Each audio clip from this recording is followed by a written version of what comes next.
Welcome to Subramani. Investment excellence is the whole process from for a client to get good returns, which is real return post tax and meets all the goals of the client, right? This is all it should be. It should not be I will generate a permanent alpha and things like that. It is impossible. And also it is a combination of being able to invest the client money, make sure that it is the most efficient way of investing post tax, holding the client's hands when things go wrong, right? When the money gets stuck for some time, etc. Convince the client that the money will come back and make sure that there is no panic, right? This whole process is investment excellence. I have no clue why MFDs, RIAs and fund managers are so much hell bent on alpha, and every discussion in every place is about alpha. It does not really matter whether the fund creates alpha or cannot or does not create alpha. An MFD can create enough alpha in terms of understanding the clubbing provisions of tax, making sure that you're trying to convert the current income to capital gain, right? Doing all these things. And all these things are important. The whole combination of saying, okay, this much money should be in your children's name, this much should be in your wife's name, here clubbing is applicable, there clubbing is not applicable. Why today having dividend income does not really matter, because the whole thing is fully taxable. Understanding all these aspects only can bring alpha for the client. Client alpha is more important, because client alpha is fund manager alpha plus or minus the MFD alpha, the client understanding, client behavior. All this put together creates a return which should be able to meet all the goals of the client. There ends your story. Whether you call this investment excellence or goal-based investing doesn't really matter. I found one manager who had fund manager who had underperformed the index over 3, 5 and 10 years. I have no clue why should anybody stick to him. So when I spoke to an MFD who had stuck to him, he said no, he's been promising that he will improve his performance. But look, something is wrong with that, right? So when you know things are wrong, or you see things are not moving, 2 years, 3 years, somewhere you have a cutoff and say, boss, it's not working, right? All that is important in your alpha generation. You can't stick on to a fund manager for too long. One of the things important for an MFD is also talking to the client and making sure that the benefits of the investments are passed on to the family. I have said this story earlier, but when this is little after my brokerage days, a friend came and said, look, I've got 1 crore to invest, where should I invest? And he put 1 crore in a single share. And that went up 60% that year. So his 1 crore became 1 crore 60 lakhs, and that was anyway extra money. So I got him to remove that and buy a lens for his son-in-law, who was a wildlife photographer, and that lens cost about 6.5 lakhs. Could he afford it? Of course he could afford it. Could he have afforded it without this transaction? Of course he could have afforded this without this transaction. But this transaction helped him to do that, and he says the smile on my son-in-law's face when the packet was opened was completely priceless. It was worth much more than 6.5 lakhs. So telling the client or telling the investor that there are times when the money should be in liquid fund, making the client have patience, and when a client gets a lot of money on his retirement benefit, etc., holding his hand and saying, look, some of this money will be in liquid fund, it will get invested slowly, you have already retired, so we can not take more risk, we will take lesser risk. Worrying about the taxation provisions, right? So understanding all this is important.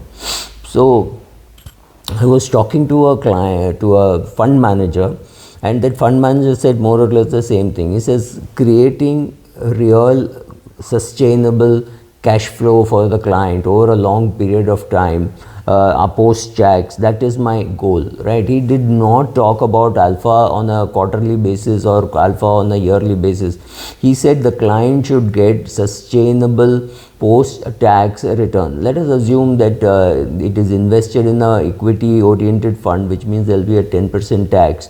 So 10% tax is an assumption. So if a client is getting say 12% in the fund and pays 1.2 as tax, so he's getting about 11%, 10.80. If the 10.80 is enough to meet the client's requirement from his age of 60 to his age of 90, you have achieved investment excellence. After that, you don't need to seek alpha on a regular basis. I think this is some kind of madness.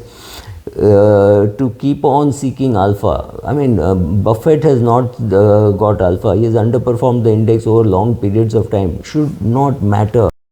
Alpha is transitory and it is something which everybody chases and very few people achieve it, and it doesn't really matter. Have I got alpha on each of my equity shares? I do not know. Overall, it has met my goals, and I don't go on a quarterly basis and calculate what returns I've got. I actually don't. I suggest to people that they do, especially if they are doing different strategies. You know, I bought some real estate, I'm doing some F&O, I'm doing some direct equity investments, and I'm investing in mutual funds. If you're going to compare these strategies, then you need to compare. Then you need to compare the returns, right? You have to calculate the returns and say, oh, this is working, this is not working. If overall it is working for you and you've created for yourself a dividend income or enough surplus to meet all your goals, after that it doesn't matter. After that, chasing alpha sounds like more like a joke to me. So to me, it's a question of, is the fund manager good enough to create positive cash flow post-tax, post-inflation, sustainable for meeting the goal. Goal could be anything. When you're 22, the goal could be your own marriage. When you're 42, it could be your children's education. And when you're 62, it could be your own retirement. It could be looking after your parents, whatever. If you can do that, that's enough. Anything more than that does not make too much sense from an economics and effort point of view. Fund manager, then there could be some other things. You have to put a regular process in place, make sure that you don't create there is no problem of integrity of fund managers, right? Somewhere to put in a process so that your fund manager doesn't go around test driving Lamborghinis, right? So some of those things have to be put in place, and that is part of your excellence process, right? You keep hearing rumors about your fund managers, you better take action. If you didn't know about this, something is wrong. So when the enforcement, when internal audit and all of them start looking for excellence, then they look for a process by which everything moves towards excellence. If the avowed motto of a asset management company, here I'm moving away from MFDs, is to provide investment excellence, then the investment excellence has to come with excellent website, excellent app, excellent fund managers, excellent communication, excellent documents created to say what is their investment philosophy statement, right? Excellent presence, excellent communication to everybody in the chain about what is to be done. I have no doubt that if it is not a process which is helping me towards excellence, then it should not be done. Having that clarity, if the board member to write up to the first trainee who has joined yesterday, everybody should understand that our aim is for excellence and we will do whatever it requires to be. Will a fund manager who is underperformed for 10 years get up and say, oh, I have underperformed, my strategies have not worked and here I am returning the money? Does this happen? I heard this happened only once, and I'm not sure, because when I spoke to that person, somebody spoke about a person returning money because he couldn't manage it and he returned his fees. But when I spoke to him, I realized he was more a sales guy, not really a fund manager. So I don't know whether how many people would actually do this, saying, look, I can't get you enough return on your investment, so here, take your money back. That doesn't happen, because for very many fund managers, people putting money into your schemes is a feedback saying, oh, we like your strategies, we like your results, therefore we are putting more money. When you shut that down, when you say, I don't want money, then the question is, how will people know whether to put money in your other schemes or not? No. So to me, shutting down the scheme makes no sense. But if a fund manager doesn't really know how he can create alpha because the size of the fund has increased, etc., stopping accepting money or even returning money makes a lot of sense, because that is your aim towards excellence and you're going there. One fund manager in the US returned $10 billion in 2020, saying our investment performance sucks. We have not been able to generate any good return for our clients, and therefore we are returning the money. I do not know how many of our Indian fund managers are in the mood to do that or are in the capacity to do that.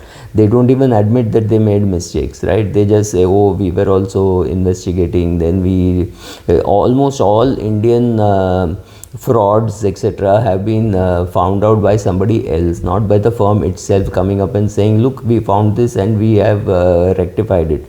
They may have told the regulator, but there is no way how it is there in the public view, right?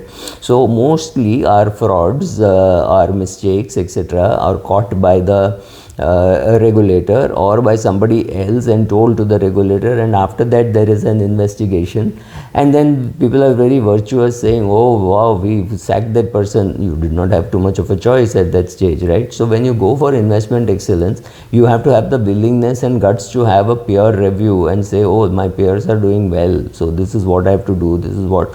So that excellence process is something which both the MFD and the fund manager have to do, and then they make sure that you don't stick to some favorite fund houses or some fund houses which treat you well. I have found that also happening, saying, oh, this fund house treats me well, so I'll put more money there. It's not that they're paying him more money or anything like that, but they treat him like a lord when he goes to their office, because it's a small AMC, so he sticks to them, right? So these can't be the reasons. The reasons have to be performance, and the performance which the end client understands. So if there's one small fund which is actually outperforming a big fund by 1% or 2% over the last 2-3 years every year, you will still find it very difficult to migrate the money, because the client may not understand the reason why you are migrating. How many clients understand that fact, that why you are switching funds? It's very difficult to make people understand. So if you can't do that, that's a communication thing. But again, it means you have to keep trying that, saying, sir, I think you should shift from fund A to fund B. If the client doesn't listen, at least you have an email. The fact that you tried, that's your process towards investment excellence. So thank you.